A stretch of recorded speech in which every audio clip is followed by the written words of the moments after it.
മാസപ്പടി കേസ് കൂടുതൽ പേരെ വരും ദിവസങ്ങൾ ചോദ്യം ചെയ്യാൻ ഇ ഡി. CMRL വിവിധ വ്യക്തികളും കമ്പനികളുമായി 135 കോടിയുടെ ഇടപാട് നടത്തിയിട്ടുണ്ടെന്ന് ഇ ഡി. അന്വേഷണവുമായി സഹകരിക്കാതെ CMRL MD ശശിധരൻ കർത്ത മുഖ്യമന്ത്രിയുടെ മകൾ വീണ വിജയനുമായി ബന്ധപ്പെട്ട ചോദ്യങ്ങൾക്ക് കൃത്യമായ ഉത്തരം നൽകിയില്ല. ചോദ്യങ്ങളിൽ നിന്ന് കർത്ത ഒഴിഞ്ഞുമാറിയെന്നും ഇ ഡി.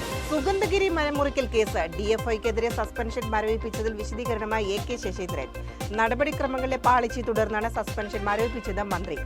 അന്വേഷണ റിപ്പോർട്ടിൽ DFIയുടെ വിശദീകരണം തേടണമെന്ന് ശുപാർശയുണ്ടായിരുന്നെങ്കിലും വിശദീകരണം തേടാതെയായിരുന്നു ഉദ്യോഗസ്ഥർക്ക് സസ്പെൻഷൻ. KK ശൈലജയ്ക്കെതിരെ സൈബർ ആക്രമണം. വീണ്ടും അറസ്റ്റ് ചെയ്ത് ന്യൂമാഹി പഞ്ചായത്ത് അംഗം TH അസ്ലമയെ. വിവാഹാലോചനയിൽ നിന്ന് യുവതി പിന്മാറി. വൈരാഗ്യത്തെ തുടർന്ന് വീട് കയറിയ ആക്രമണം. ചെന്നിത്തല കാരാഴ്മയിൽ ഒരു കുടുംബത്തിലെ 5 പേർക്ക് വെട്ടേറ്റു. 2 പേർക്ക് ഗുരുതരം. പ്രതി രഞ്ജിത്ത് രാജേന്ദ്രൻ പോലീസ് കസ്റ്റഡിയിൽ. നവകേരള ബസ് കോഴിക്കോട് ബംഗളൂരു റൂട്ടിൽ സർവീസ് നടത്തുമെന്ന് മന്ത്രി KB ഗണേഷ് കുമാർ.